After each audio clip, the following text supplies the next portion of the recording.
Finally tonight, as promised, a special comment on Mr. Bush's smear today of MoveOn.org, and in a larger context, his smear of criticism of his own political frontmen. With the president behaving a little more than usual, like we'd all interrupted him while he was watching his favorite cartoons on the DVR, stepped before the press conference microphone, and after sidestepping most of the substantive issues, like the Israeli raid on Syria, in condescending and infuriating fashion, produced a big wow political finish that indicates certainly that if it was not already, the annual Republican witch hunting season is underway. I thought the ad was disgusting.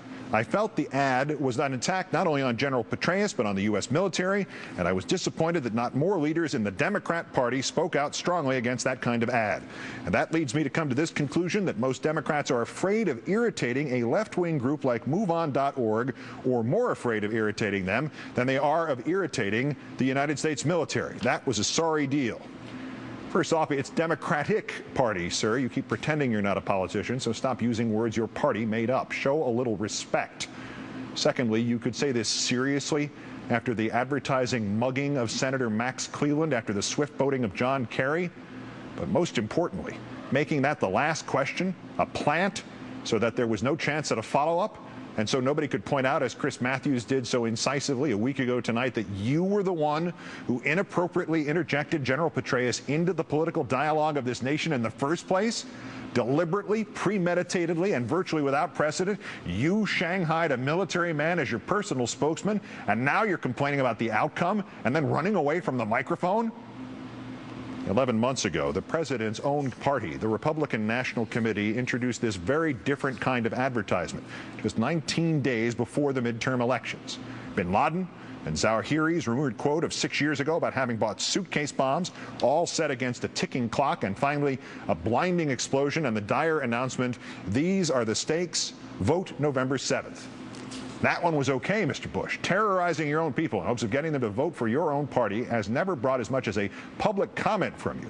The Republican hamstringing of Captain Max Cleland and the lying about Lieutenant John Kerry, those met with your approval.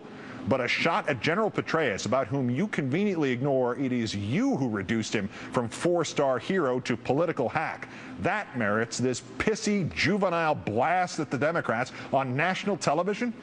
Your hypocrisy is so vast, sir, that if we could somehow use it to fill the ranks in Iraq, you could realize your dreams and keep us fighting there until the year 3000. The line between the military and the civilian government is not to be crossed. When Douglas MacArthur attempted to make policy for the United States in Korea half a century ago, President Truman moved quickly to fire him, even though Truman knew it meant his own political suicide and the deification of a general who history suggests had begun to lose his mind. George McClellan tried to make policy for the Union in the Civil War. President Lincoln finally fired his chief general, even though he knew McClellan could galvanize political opposition, as he did when McClellan ran as Lincoln's presidential opponent in 1864 and nearly defeated our greatest president.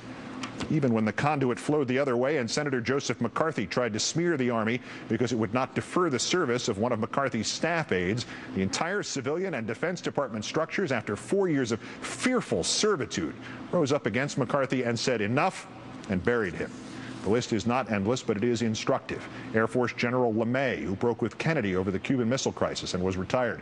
Army General Edwin Anderson Walker, who started passing out John Birch Society leaflets to his soldiers and was fired. Marine General Smedley Butler, who revealed to Congress the makings of a plot to remove FDR as president, and for merely having been approached by the plotters, was phased out of the military hierarchy.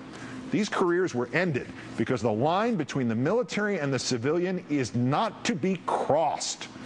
Mr. Bush, you had no right to order General Petraeus to become your front man, and he obviously should have refused that order and resigned rather than ruin his military career.